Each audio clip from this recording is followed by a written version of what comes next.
कट्टरवाद के दम पर राजनीति चमका रहे थे मोइज्जू। तुर्की पाकिस्तान के इशारे पर भारत की कर रहे थे खिलाफत। पीएम मोदी का ठनका माथा, एक ही झटके में उतारा बुखार। दोस्तों, भारत के पड़ोस में एक छोटा सा द्वीप है जिसका नाम है मालदीव। ये देश एक मुस्लिम बहुल इलाका है और घोषित रूप से ये एक इस्लामिक कंट्री है।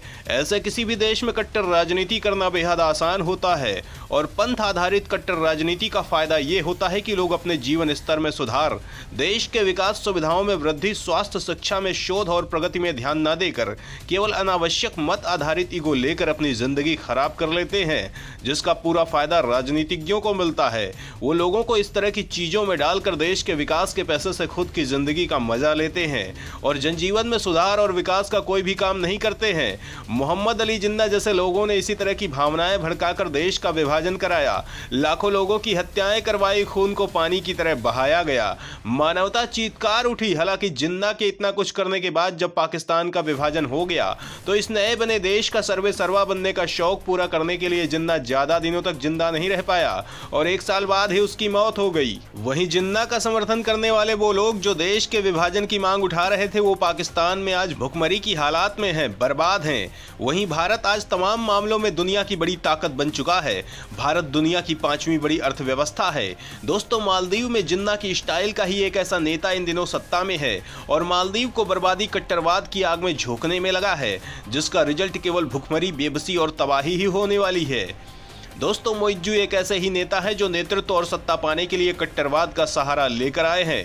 अपने भड़काऊ भाषणों और राजनीति से उन्हें सत्ता तो मिल गई है, लेकिन अब देश संभल नहीं रहा है। मोइज्जू की हल्की राजनीति की वजह से इस देश की अर्थव्यवस्था बेहद बुरे दौर से गुजर रही है। पाकिस्तान और तुर्की जैसे देशों के भड़कावे में मालदीव के इस नेता ने भारत की खिलाफत करने की कोशिश की, जिसके बाद भारत ने हल्का सा एक्शन लिया और ये देश बर्बादी के कगार पर पहुंच गया है।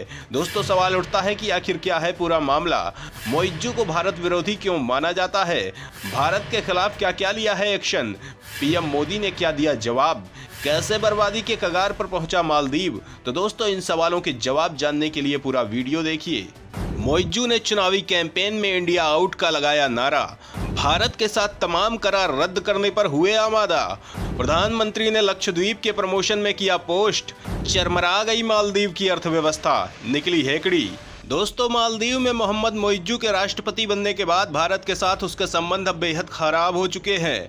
Mohammad Muizzu India out campaign चलाकर सत्ता में आए हैं। बाद में यामीन के समर्थकों ने इस नारे का बढ़ चढ़कर इस्तेमाल किया।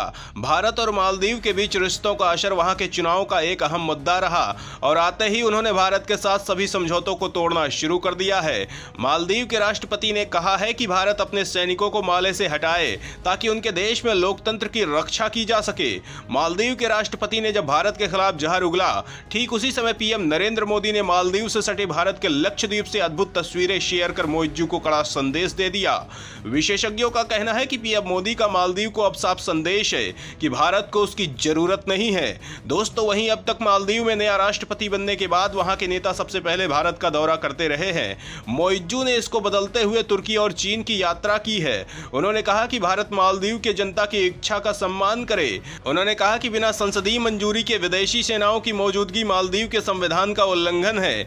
मोइज्जू ने यह भी दावा किया कि भारत मालदीव के सबसे करीबी दोस्तों में शामिल है। दोस्तों, मोइज्जू एक तरफ भारत को सबसे करीबी दोस्त बता रहे हैं, वहीं चीन के इशारे पर उन्होंने भारत के साथ होने वाले हाइड्रोग्राफिक सर्वे के समझौते को खत्म कर दिया है।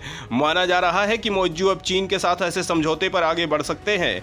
यह समझौता 2019 में पीएम मोदी की यात्रा के दौरान किया गया था और इसे भारत और मालदीव के बीच रक्षा समझौतों का प्रतीक माना जाता था। मालदीव के इस भारत विरोधी रुख के बाद अब मोदी सरकार ने भी कमर कसनी शुरू कर दी है।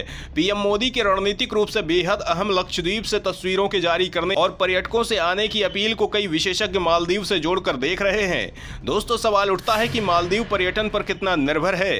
आंकड़े क्या बताते हैं? पीएम मोदी के लक्षद्वीप के प्रमोशन से मालदीव को कितना नुकसान हो रहा है? तो दोस्तों, मालदीव के समुद्री तट अपनी सुंदरता के लिए पूरी दुनिया में बहुत प्रसिद्ध हैं। ये ये मालदीव की कमाई का प्रमुख स्रोत है। 2018 में भारत मालदीव के लिए पर्यटकों के स्रोत के मामले में 5वां सबसे बड़ा स्रोत था।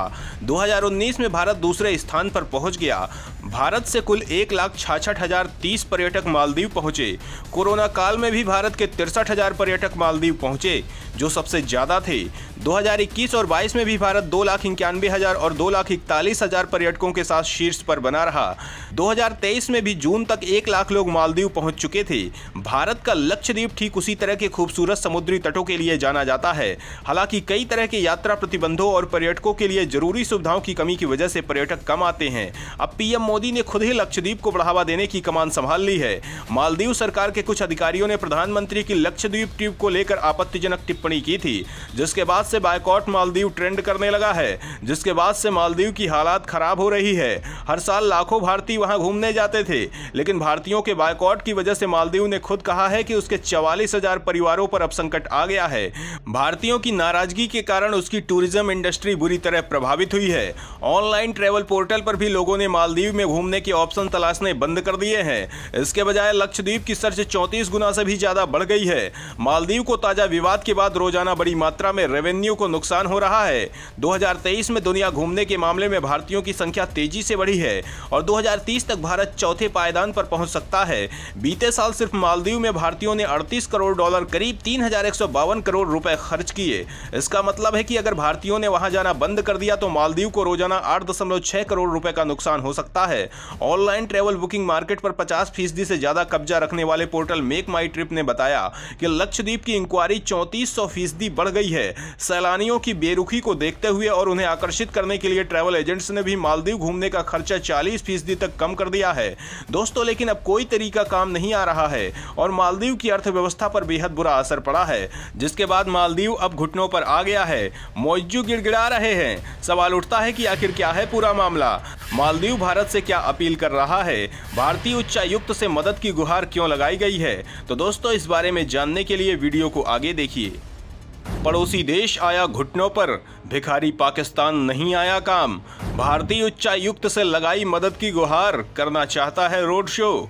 दोस्तों, द्वीपीय देश के टूरिज्म और ट्रैवल एसोसिएशन ने मालदीव की टूरिज्म इंडस्ट्री को बचाने के लिए भारत से गुहार लगाई है।